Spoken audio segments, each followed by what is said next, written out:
Recentemente, você viu no canal do Pro Football um conteúdo sobre como foi a última temporada em que o New York Jets foi aos playoffs em 2010.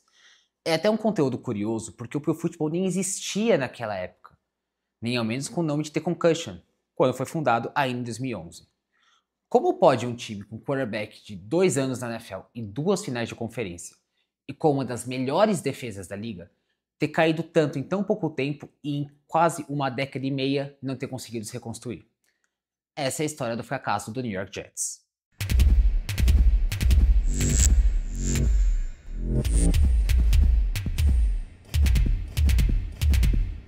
Antes da gente começar a contar essa história, é preciso um pouquinho de contexto.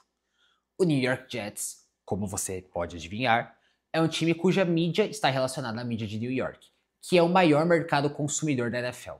E é um mercado consumidor absolutamente insuportável. Então todo e qualquer incidente vira um grande incidente. Toda e qualquer distração vira uma grande distração. A última vez que o New York Jets jogou uma partida de playoff foi em janeiro de 2011. Naquela época, o treinador era o Rex Ryan, muito falastrão, bastante falastrão, e que era treinador da franquia desde 2009. Ele chegou já falando que ele queria bater no New England Patriots e bater em Bill Belichick. E de certa forma, o Rex Ryan teve um pouco de sucesso nisso, já que ele leva o time para os playoffs em 2 anos consecutivos e em 2010 ele consegue produzir uma bela de uma zebra, tirando os Patriots seed 1 na rodada divisional no Gillette Stadium. Nesse vídeo, vamos passar pelo final da era Rex Ryan, vamos passar pela era Todd Bowles, vamos passar pela era do Adam Gase, também conhecido como brilhantemente ofensiva, vamos passar pela era Robert Saleh e também vamos passar pelo ano passado quando Jeff Ulbrich assumiu como treinador interino. É claro que o New York Jets não teve a sorte de estar jogando na AFC East. Afinal, a divisão foi dominada por 2 décadas pelo New England Patriots, e quando Tom Brady saiu para ir para o Tampa Bay Buccaneers e depois se aposentar, o Josh Allen tomou conta. Os Bills ganharam a divisão pelas últimas 5 vezes e os Patriots ganharam a divisão 48 ou 49 vezes naqueles 20 anos. Mas, ao mesmo tempo, você não pode dizer que os Jets foram um time cheio de esperança e que foram mortos por esses times. Porque nessa década e meia de completo fracasso e fora de pós-temporada, foram pouquíssimas as ocasiões em que o torcedor dos Jets teve real esperança. Na verdade, o time sempre esteve envolvido em mais distrações do que realmente bons resultados ou positividade, até mesmo na época do training camp. Essa história ela começa em 2011, mas ela não começa na temporada de 2011 em si. Eu já fiz um vídeo aqui no Pro Football contando que foi o lockout da liga naquela temporada e por que isso afetou inteiramente a off-season. No caso do New York Jets, como todos os times, eles ficaram proibidos de treinar. Mas o New York Jets, pelo estilo do Rex Ryan e também por estar em New York, já era um time cujas distrações e problemas eram bem constantes nesse ponto. Então, qualquer probleminha no vestiário, qualquer coisinha a mais, já se tornava uma grande questão só pelo fato de serem os Jets. Isso também acontece em vários momentos com o New York Giants. Mas os Giants tiveram um pouquinho a mais de sucesso recente, né? Então, isso talvez seja em uma escala menor. A pressão nos Jets é maior por conta desse fracasso. 2011, a gente tem um ano em que o Mark Sanchez é o franchise quarterback do time. O Mark Sanchez claramente era carregado pela defesa e todo mundo sabia disso, não era novidade. Mas fica difícil de você justificar o problema de um quarterback quando em 2 anos de carreira ele tem 2 finais de conferência. Os Jets começam aquela temporada 8-5 e estão controlando seu destino para ir para os playoffs como wildcard. O problema é que o time perde as últimas 3 partidas. E o time perde as últimas 3 partidas assim, jogando absolutamente nada. Absolutamente nada. Tinha a faca e o queijo nas mãos, jogou o queijo fora e aí eu vou deixar no imaginário de vocês o que o time fez com a faca. Mas jogar futebol americano definitivamente não foi o que eles fizeram. E o Mark Sanchez definitivamente também não contribuiu nesse momento. 2012 é um ano especial, porque o New York Jets de 2012 não tem outra palavra que define o que foi aquele time, além de um completo circo. Que o palhaço foi o torcedor. Na off-season, os Jets já um pouquinho ali, não diriam machucados, né, mas já com aquelas dúvidas que eu acabei de mencionar sobre o Mark Sanchez, eles começaram a pensar em soluções e alternativas para a posição de quarterback. E aí eles buscaram ali no Denver Broncos um cara que acabou ficando de lado também. E esse cara era nada mais, ninguém menos que Tim Tebow. Se você já assistiu o Tim Tebow jogar, você sabe que ele não tinha a menor condição de ser um bom quarterback na NFL. Assim, não quero saber o que ele fez em 2011. Eu sei o que ele fez naquela temporada, mas você, um ser humano pensante que tá vendo esse vídeo, você não pode se convencer ou acreditar que o Tim Tebow de fato era um quarterback para jogar na NFL. Só que ele tava no New York Jets. E o Tim Tebow tinha acabado de ganhar um jogo de playoff contra talvez a melhor defesa da liga naquela temporada, fazendo alguns passes absurdos e completamente inesperados no Wild Card. Um jogo muito famoso também, um excelente jogo pra gente lembrar. Então, 2012 foi um ano em que os Jets não competiram de forma alguma. O time estava completamente envolto nessas distrações, principalmente durante o período de pré-temporada, training camp. Vai ser o Mark Sanchez, vai ser o Tim Tebow. Eu acho que se eu tenho essas duas opções como quarterback no meu time, eu prefiro morrer. Mas isso não ajudou o time de jeito nenhum. O time, obviamente, não foi para os playoffs, mas eu vou resumir o que foi aquele ano com uma jogada que ela já apareceu num vídeo aqui do Pro Football. E assim como no outro vídeo, eu não vou dizer absolutamente nada. Eu só vou colocar a jogada para vocês verem.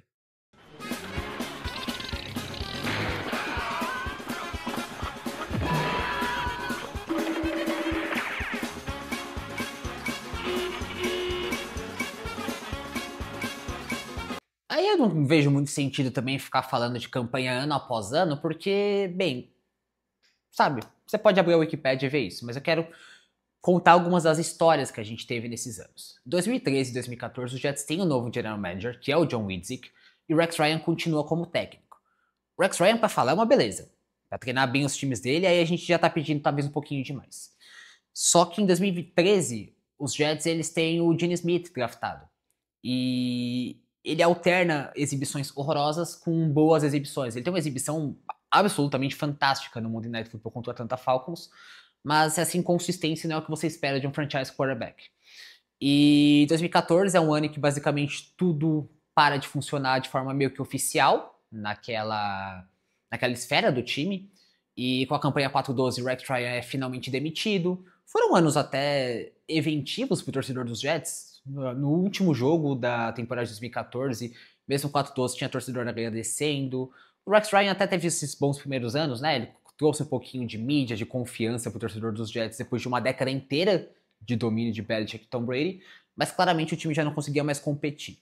E existiam boas peças, tá? Não era um time horroroso, mas essa falta de qualidade de quarterback, mais todo esse círculo que envolvia, mais o fato do Rex Ryan já também no seu já não ter se provado ser o melhor treinador da NFL, tudo isso contribuiu para uma queda forte dos Jets. 2015 já é um ano bem mais maneiro da gente contar. A temporada de 2015 é a primeira temporada do Todd Bowles. Talvez eu vá falar um pouquinho menos do Todd Bowles, porque eu defendo muito que ele foi uma vítima da situação dos Jets. Ele estava numa situação em que ele não tinha quarterback, ele não tinha apoio, basicamente, e embora ele tenha criado um bom sistema defensivo, ficou claro que ali ele não ia suceder. E de fato a gente está vendo ele fazer um trabalho melhor no Tampa Bay Buccaneers agora do que ele fez nos Jets naquele momento. Uma coleção de fatores que talvez não fez com que ele funcionasse como head coach. 2015 é um ano absolutamente fantástico em relação às histórias. Por quê? Eu acabei de falar que o Gene Smith tinha sido draftado. E quando o Todd Bowles chega, a ideia é que o Gene Smith de fato seja o quarterback titular dos Jets naquela temporada. E ele começa a off-season inteira, passa isso como titular, com o Ryan Fitzpatrick de reserva. Até que o seguinte acontecido ocorre. Um linebacker reserva dos Jets, de nome Ikean Enkpali, sim, você provavelmente nunca ouviu falar dele se não for por essa história, ele tinha pago $600 pro Gene Smith fazer uma aparição em relação a esses treinos de junho e julho que vários jogadores organizam nas suas comunidades ou seus bairros, assim, é uma coisa muito maneira, inclusive. E aí o Enkpali, um linebacker reserva que obviamente não ganha igual um quarterback, ele pagou esse dinheiro e pagou as passagens aéreas pro Gene Smith ir pro camp dele. O Gene Smith simplesmente não apareceu nesse camp. Então o Ikean Enkpali chegou num dia de training camp e foi cobrar esse dinheiro, que eram $600, mais o dinheiro das passagens. O Gene Smith, no seu terceiro ano, ainda moleque, começou a fazer piada do cara. Tipo, o cara tá cobrando $600, não sei o que, jogando no NFL, isso e aquilo, pipipi, papapó. O Ikean Enkpali deu um soco na cara do franchise quarterback dos Jets. O Gene Smith teve fraturas e por conta disso ele perdeu tempo no training camp. E o Ryan Fitzpatrick assume a titularidade em 2015 por causa dele. E aí tem dois pontos engraçados e importantes. O primeiro é que o Ryan Fitzpatrick foi o quarterback titular naquele ano. E foi a única temporada positiva dos Jets desde esse período que a gente vai falar no vídeo inteiro. Eles terminaram 10-6, não conseguiram se classificar para os playoffs, mas realmente era um bom time. Tipo assim, tinha muitas peças boas. O Darrell Reeves tinha voltado pro time e jogou bem. O Brandon Marshall jogou bem. Vários caras bons. E o próprio Fitzpatrick teve boas atuações. Mas você pega o Geno Smith e aí foram falar com ele depois disso, né? E ele dá uma entrevista que é meio assim, tipo, ah não, mas mesmo os grandes da história, como Tom Brady, que não sei o que, eles simplesmente tiveram que superar essas adversidades. E eu acho que você tem que ter uma puta de uma presunção pra você se comparar ao Tom Brady quando você é o Geno Smith. Mas tudo bem, né? Tipo, quem sou eu pra falar do Geno Smith? Só acho meio absurdo. E aí, no ano de 2016, rola essa história do Geno ou Fitzpatrick? Geno ou Fitzpatrick? Geno ou Fitzpatrick? E o Ryan Fitzpatrick, ele tá pedindo mais dinheiro. Ele tinha um contrato de 1 ano com os Jets e depois de jogar bem, ele tava pedindo muito mais dinheiro para continuar em 2016. E aí ele perdeu bastante tempo de treinamento com a franquia, ficou numa situação chata na época. Quando ele chegou para jogar, eles conseguiram contra acordo, o Fitzpatrick jogou muito mal. Mas assim, muito mal, parecia um quarterback que completamente diferente do ano anterior. Foi mais uma temporada de fracasso dos Jets. E 2017 a mesma coisa, o time não tinha quarterback, teve Christian Hackenberg, Bryce Petty. Novamente não foi um ano de sucesso. E 2018 é o ano que eles têm a terceira escolha geral, escolhem o Sam Darnold, que até começa bem no primeiro jogo da carreira dele, né, contra o Detroit Lions, mas claramente faltou um pouquinho daquela consistência dele. Ele começou a jogar bem na segunda metade da temporada, começou a jogar bem, talvez seja um pouquinho forte, tá? Talvez ele tenha tido algumas atuações decentes, mas existia um pouquinho de talento ali. O Darnold era um quarterback muito talentoso, de muito potencial. Com o Todd Bowles sendo uma mente defensiva, e também pelo fato de ter vindo de 3 temporadas com recorde negativo, os Jets decidiram demitir o Todd Bowles.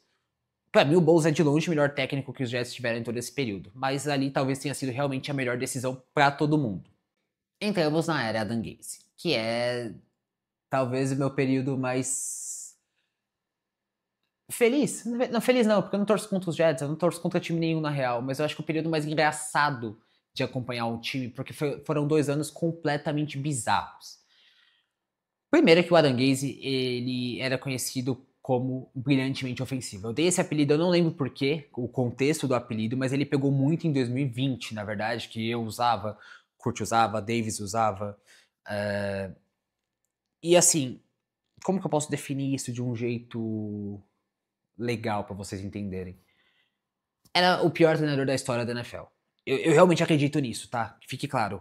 Isso aqui não é exagero pro vídeo. Eu sei que tivemos 1 milhão de treinadores ruins. Mas eu acho que tudo que eu vi do New York Jets durante todo aquele período do Adam Gase, pra mim, é o pior treinador da história da NFL. Por quê? Primeiro que a gente tem que falar uma coisa importante dos Jets que tinha acontecido antes, que eu acabei esquecendo. O Woody Johnson, ele é o dono da franquia. E ali em 2017, quando o Donald Trump assume como presidente dos Estados Unidos, o Woody Johnson ele deixa temporariamente o posto de dono da franquia e o irmão dele, o Christopher Johnson, é que começa a cuidar. Porque o Woody Johnson ele vira embaixador dos Estados Unidos no Reino Unido ou algum cargo parecido do tipo, eu confesso que eu nunca entendi muito bem. Só que, pô, se o Woody Johnson já faz um trabalho horroroso, imagina o irmão dele, que não é um cara envolvido no dia a dia da franquia. O mérito político eu não tô nem aí, tá, galera? Esse aqui não é o ponto. O ponto é que o dono da franquia, que não tinha sucesso em basicamente nenhum período com ele, saiu e deixou o irmão dele, que estava fazendo um trabalho pior ainda. Então a gente teve algumas coisas muito interessantes em 2019. Por exemplo, contratação do Adam Gase. O que o Adam Gase foi conhecido? Por supostamente ter sido o coordenador ofensivo do Peyton Manning. Meu irmão, o Peyton Manning no Denver Broncos não precisava de coordenador ofensivo. O Peyton Manning era o coordenador ofensivo. Ele não precisava de um coordenador ofensivo tentando ensinar nada pra ele, sabe? Até os melhores quarterbacks da atualidade, a gente tem que colocar um peso nisso. Mas não no Peyton Manning. Peyton Manning é o quarterback mais inteligente que já pisou no campo de NFL na história. E o Adam Gase ficou conhecido e ganhou fama por ser esse cara que trabalhou com o Peyton Manning. Ele teve um período no Miami Dolphins que o Miami Dolphins foi absolutamente horroroso. E aí ele foi contratado logo em seguida pelo New York Jets. Logo que ele foi contratado, os Jets emitiram o seu general manager depois da free agency, depois ele montar parte do elenco, depois do draft. Isso já foi bizarro. E, inclusive, os Jets contrataram o Le'Veon Bell na free agency, depois ele saiu dos Pittsburgh Steelers. E o Adam Gase claramente não queria o Le'Veon Bell ali. O Le'Veon Bell, você pode, falar o que quiser do holdout dele também, que eu achei que foi uma senhora burrice na época, mas ele tava lá. Era o Le'Veon Bell. E ele assinou um contrato caro, se não me engano, foram 4 anos, 52 milhões, tô puxando de cabeça. Mas, sim, obviamente não deu certo. O brilhantemente ofensivo, que foi um cara contratado para desenvolver o Sam Darnold, não desenvolveu o Sam Darnold, para montar um bom ataque, montar um ataque horroroso, para mandar um pouco de comando no time. Fez isso muito mal. E o Adam Gase era absolutamente horroroso de vestiário também, tá? E aí em 2020, o time vai pior ainda, o Sam Darnold vai pior ainda, o time em geral não funciona, e tem algumas cenas emblemáticas naquele ano, como por exemplo, semana 4, o Adam Gase e o Greg Williams, que era o coordenador defensivo, mandando o blitz num jogo completamente acabado contra o Denver Broncos, que o Vic Fangio ele saiu tão bravo, mas tão bravo desse jogo, que ele mandou nenhum dos jogadores dele cumprimentarem os jogadores dos Jets. Porque o que o Greg Williams fez foi absolutamente patético. Você mandar blitz vai machucar o jogador do time adversário. O Greg Williams tem histórico disso, sabemos. Nesse mesmo jogo, o Mekhi Becton, que foi a escolha de primeira rodada dos Jets em 2020, ele tava chorando de dor no ombro e ele continuava em campo, porque o Adam Gase não tirava ele. E aí virou uma piada bem grande, tudo aquilo que os Jets estavam se tornando, não é mesmo? E ele acaba sendo demitido ao final daquela temporada. Ao final da temporada de 2020, acaba o governo do Donald Trump, o Woody Johnson volta. Mas não melhora em absolutamente nada, porque o Woody Johnson também é um dono horroroso de franquia. Com a campanha horrorosa dos Jets em 2020, o time teve a segunda escolha geral no draft de 2021. O draft tinha Trevor Lawrence, Mac Jones, Trey Lance, Justin Fields e Zach Wilson. Tá bom que nenhum desses nomes de fato acabaram por cumprir a expectativa que eles tiveram naquele processo pré-draft. Mas o time gastou uma segunda escolha geral no Zach Wilson. Isso aqui é fato. E com Robert Saleh, se esperava de novo que os Jets tivessem uma melhora defensiva e que o time pudesse transformar o Zach Wilson nesse franchise quarterback para finalmente resolver o problema e acabar essa zica de playoffs. Estamos falando de 2021, é um período mais recente, vocês sabem que deu errado e vocês sabem que é o Zach Wilson jogando na NFL. Absolutamente horroroso. Em vários momentos parecia que o Robert Saleh não tinha esse comando do time, não é mesmo? E várias coisas foram dando errado, como por exemplo o Breece Hall chegar na franquia e ter um excelente desempenho como calouro e se machucar com gravidade, os Jets seriam um baita início e depois o time despencar de produção. Então, tudo isso na era do Robert Saleh mostrou que seria mais uma época ruim para a franquia.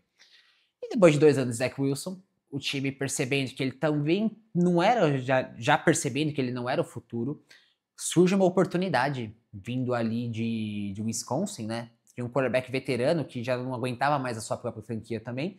Um quarterback que a gente sabe que gosta só um pouquinho de atenção e acaba que os universos colidem e ele vai parar no New York Jets. Aaron Rodgers é o novo quarterback dos Jets. E como você sabe também, absolute tragédia. Absolute tragédia. O Aaron Rodgers é um dos melhores quarterbacks que eu já vi. E é meio triste de ter visto que ele foi do New York Jets por alguns motivos. Primeiro que em 2023 existia uma expectativa real de que esse time realmente pudesse competir por alguma coisa. Não era ganhar Super Bowl. Pô, ganhar Super Bowl é muito difícil. Mas que esse time pudesse simplesmente chegar nos playoffs, brigar por alguma coisa, acabar com mais de uma década sem jogar um joguinho de verdade em janeiro, sabe? E aí ele se machuca 4 snaps depois. O Pro Football já era comigo e com o Davis fazendo podcast, comandando mais, e eu falei que, eu tava muito chateado com a lesão do Aaron Rodgers naquele ano. E de fato eu tava. Porque o Zach Wilson claramente não era resposta de nada. E aí quando ele foi titular de novo, se provou que ele não era resposta de nada. Ano passado, a gente viu o Aaron Rodgers basicamente entrar no modo estou completamente maluco, vou falar de tudo menos futebol americano, e quando o assunto for futebol americano, só vou falar besteira e fazer besteira também. Em campo, obviamente, não correspondeu. O time percebeu que não queria mais. A era do Jeff Ulbrich não teve nenhum sucesso, porque ele não tinha comando nenhum. E agora a gente está em 2025 com Aaron Glenn, Justin Fields. Eu não consigo confiar nesse time, né? Fica muito difícil. Agora, vamos falar um pouquinho de contexto de novo. Como eu falei, tivemos 2 décadas de domínio absoluto do New England Patriots na NFC East. E na década atual nós temos domínio absoluto do Buffalo Bills também na NFC East. Só que a gente acabou de ver Miami Dolphins no Wild Card, sabe? Repetidas vezes. A gente tem o New England Patriots que chegou no Wild Card em 2021 com o Mac Jones. Não levou uma surra, beleza, mas tava lá. Os Jets não estão lá desde, sei lá, desde que o Obama era presidente. Se bem que 2016 não é tão legal, vai. Esquece essa comparação. Os Jets estão lá desde que o Pro Football não existia. Não sei qual outro time a gente pode pensar que tem uma distância assim tão grande de playoffs. Eu vi o Buffalo Bills ficar 18 anos sem playoffs, mas eu não vi isso tanto tempo, né? Eu comecei a acompanhar a NFL em 2011. E desde então o time tá lá todo ano, o time tá brigando todo ano, tem essa expectativa porque tem um franchise quarterback. Os Jets não têm absolutamente nada. Você pode estar confiando com o Aaron Glenn, eu até acho que ele tem boas qualidades para ser um técnico. Mas você vai confiar que o Justin Fields é o cara que consegue levar o seu time aos playoffs? Numa divisão em que todo santo ano o Josh Allen tá batendo em você? Numa divisão em que o Tua Tagovailoa e o Mike McDaniel tá bom, tem umas críticas a eles, mas ainda são um time que, com Tua saudável, pode competir. No New England Patriots, que, beleza, não tem muita coisa, mas tem um bom franchise quarterback, tem uma boa comissão técnica, e uma comissão técnica aprovada, o que não é o caso do Aaron Glenn. Então, assim, contexto importa. Claro que fica muito difícil de você jogar nessa divisão que é tão dominada. O Los Angeles Chargers pega playoffs, sabe? O Denver Broncos pegou playoffs no ano passado. Você não buscar nem o wildcard é muito triste, é muito deprimente. E é o caso do New York Jets. E como eu falei, o que eu acho que é mais desapontante pro torcedor é o fato de que não existe essa esperança, sabe? Você teve Ryan Fitzpatrick de quarterback, você teve Gene Smith de quarterback, você teve Christian Hackberg draftado na segunda rodada. Sabe? Tipo, nomes assim, Zach Wilson. Pô, Zach Wilson, segunda escolha geral, beleza, mas o que esse cara fez na NFL pra te dar esperança de alguma coisa, sabe? Não existe isso. Então, são 15 anos de fracasso, 15 anos de distrações, 15 anos de história e principalmente 15 anos de raríssimas situações de esperança pro torcedor da franquia. Isso é muito triste mesmo. Enfim, eu não sinto prazer gravando esse vídeo porque eu queria que os Jets chegassem nos playoffs, seja esse ano ou seja o mais rápido possível, só pelo fato de chegarem nos playoffs, só pelo fato de ser um time diferente, e, enfim, todas essas coisas. Inclusive, eu ganhei essa parada muito maneira há um ano do Daniel, que é fã do site, que é um dos souvenirs mais legaisinhos que eu já ganhei. É um capacete do time, tava guardado ali. Que é um dos souvenirs mais legaisinhos que eu já ganhei por conta do Pro Football, realmente muito maneiro. E assim, cara, difícil de torcer pros Jets. Eu entendo as pessoas que sofrem, eu entendo o Fire Ed falando que ele não quer mais torcer. Mas é isso. Não... Também não é algo que a gente pode controlar. Se tiver ficando por aqui, eu tive que separar bem quais histórias eu ia contar, porque se colocasse todas, ia dar 2 horas. E realmente tem muita história dos Jets, muita história mesmo. Mas eu queria que ficasse talvez um pouquinho mais longo, talvez contasse esses 15 anos de fracasso mais resumido. Espero que vocês tenham gostado. Espero que você chegou até aqui, esse vídeo seja digno do seu like, da sua inscrição no canal, do seu comentário, do seu compartilhar nas redes sociais. Vou tentar fazer mais vídeo também nessa pegada. Talvez um pouquinho de análise, mas também sem perder um pouquinho dessa história que a gente contou, das várias histórias que a gente foi contando desde o ano passado. Grande beijo, grande abraço, até mais.